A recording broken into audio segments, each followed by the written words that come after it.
We are passed on many things by our families, from genetic codes to physical characteristics and family heirlooms.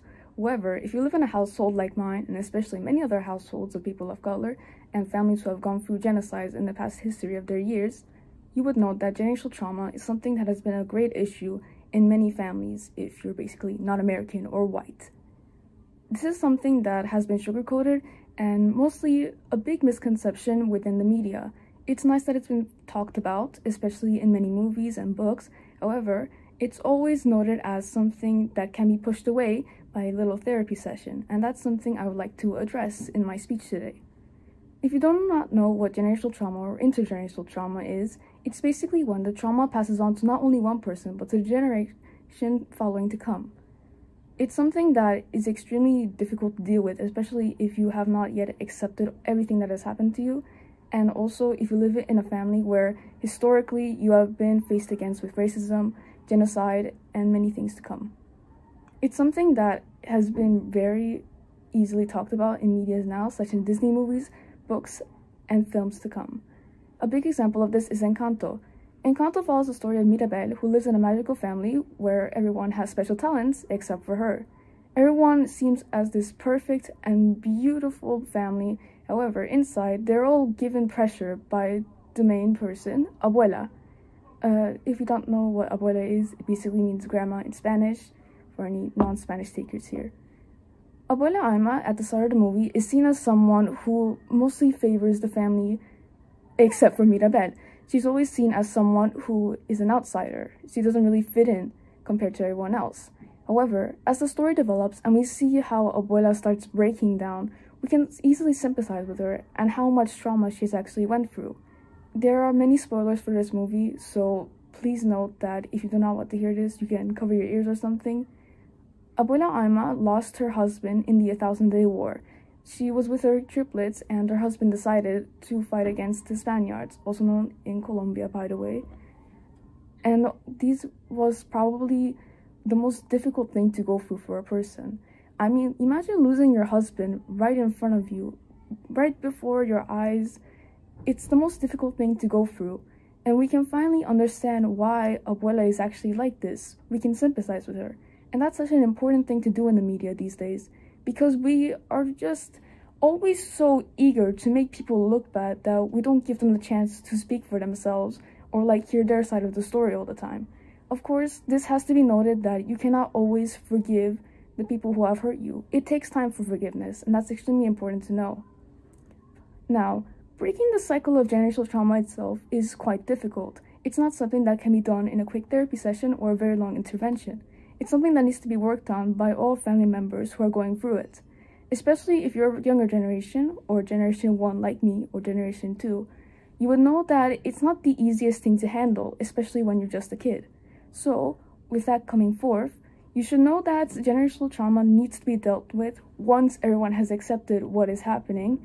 They have to accept all their flaws, because again, it's not something that you can go through easily. It's exactly just how any trauma or PTSD. You cannot do it just by coping it, or just making yourself believe that it didn't happen. You have to accept it at some point. Even if all the damage that you go through, you don't think it's good damage, that is completely wrong. There is no such thing as good damage. Damage happens to us so we can grow. It's something that is extremely sad to do, because we try so hard to push it away because we don't want to remember all those events. But eventually, as someone who has gone through a lot of trauma themselves, we have to remember that it is sometimes not the most easy to accept it, but we have to at some point. Otherwise, it's just going to burden us for the rest of our lives. Now, can you stop generational trauma? No, you really can't. I mean, coming from a person who's gone through this in their family themselves, it's not an easy thing to stop. I mean, it's not something that you can really stop verbally or just being yourself. You have to accept it truly. Something that is also critical to mention is how, let's say your family is finally accepting all of their mistakes and everything they've done to you, all of that. They're accepting all the trauma they've gone through, or the trauma they put you through without meaning to. they can accept that. However, forgiveness is something that is extremely noted in our media that it's not the easiest thing to do. When you forgive someone for hurting you, it has to be a big step. It means that everything they've done is finally forgiven, but is it really okay? When you forgive someone, it means you're giving them closure. And by giving them closure, you have to think, by giving them this, will they stop? Will they continue it? Or will they try to break the cycle? Which is something I think we're all scared about. Especially in families where you grew up with generational trauma. It's just like you're so terrified of continuing the cycle that you sometimes forget that your actions also reflect onto other people. It's just like damaged people making people more damaged without meaning to. And it's time that we take a stand on this and, try to break it. Again, breaking the cycle is not something that can be done easily because you really have to tell yourself that's enough. It's not something that you can easily do. It's also very important to mention that if you do live in a family that has been going through this for many generations to come, you have to understand that not everyone has the same view of you.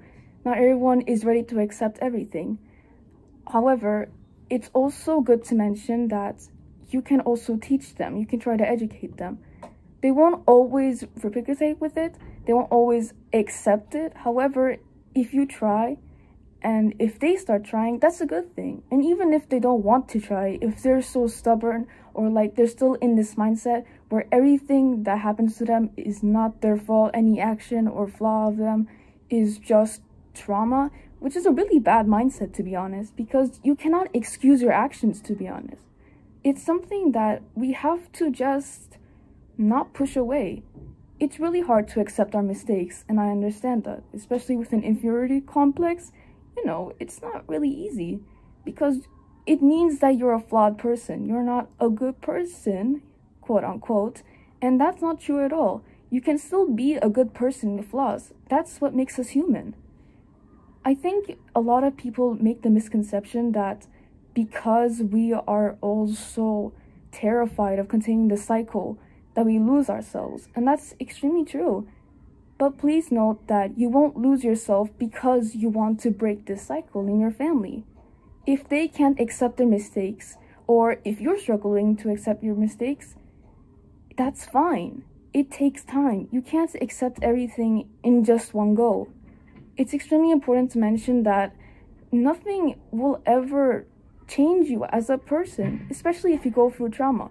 You will always be the same person. Even if a bad event happened to you, it does not define you. You are your own person, and that's extremely important to know.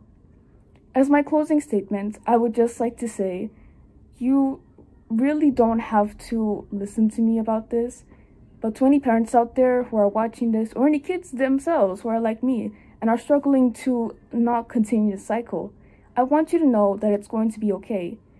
Therapy is a viable option, even if your family disagrees to it.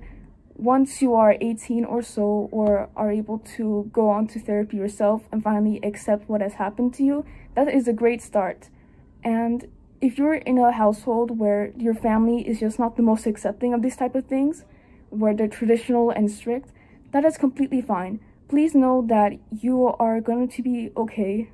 It's something that not a lot of people have told me, but I want everyone to know, especially the viewers who are watching this, that it will be okay soon. It is not your fault what happened, and you shouldn't blame yourself for it. You're an amazing person, and you should know that it is going to be okay.